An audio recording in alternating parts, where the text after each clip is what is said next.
Growing up it was hard.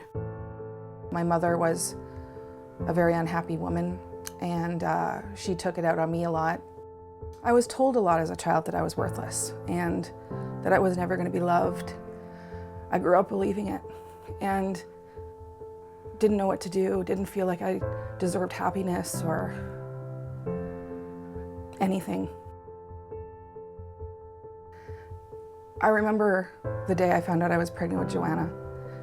I was 20 and poor and broken and in a bad relationship. I definitely thought I couldn't be a mother. There was no way. But I just knew that I had to have her. And so I did it.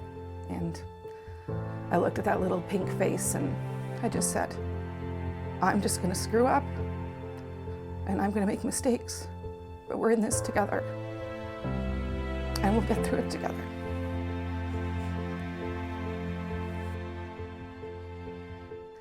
Joanna and I were on our own, and we would leave our apartment and we would go out of that safe gate into the world of the downtown east side of Vancouver.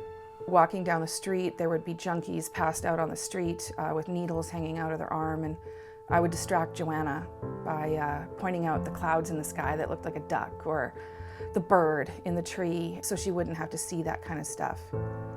When you're that poor and living in that extreme poverty, you have to make decisions and you have to prioritize things. I would drink a lot of water, and I remember going to bed and saying, tomorrow I'll eat. Tomorrow Joanna and I will eat together. We'll have a meal together. That didn't always happen, but it did sometimes.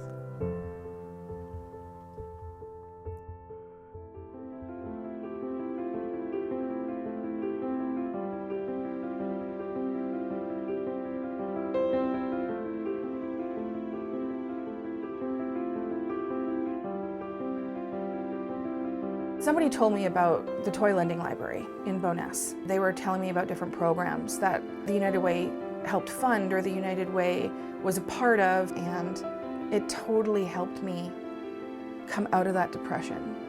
And it got me to a point where I thought I can do better than this and I am worthy of more than this. What I do know about poverty is it can very well be generational. I think about my mother and I think about the abuse she suffered as a child, and then she abused me as a child, and it could have so easily just kept going and going and going and going if it hadn't been for the help that I had received. I broke that cycle because of the help of United Way. I really wanted Joanna to have such a successful life, and she was able to go through school and graduate university, and I cried so hard when she walked that stage because I just felt like, thank God that I had people and programs and community in my life that I was able to give her that. When I'm telling my story, I quite often forget to talk about my youngest daughter, Micah, because she came into our family after everything was okay. But the thing is, she was actually affected by the United Way because she came into a healthy family. I have a loving husband and I have healthy, wonderful children, and I have a family that's close. I have a relationship with my daughters that I never thought I'd be able to have.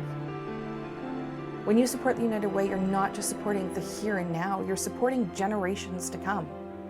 And who doesn't want that for our city? We want strong young people who are going to be raised in a healthy world, in a healthy city, in a healthy home, so they can be our city's future. So when you help the United Way, that's what you're helping.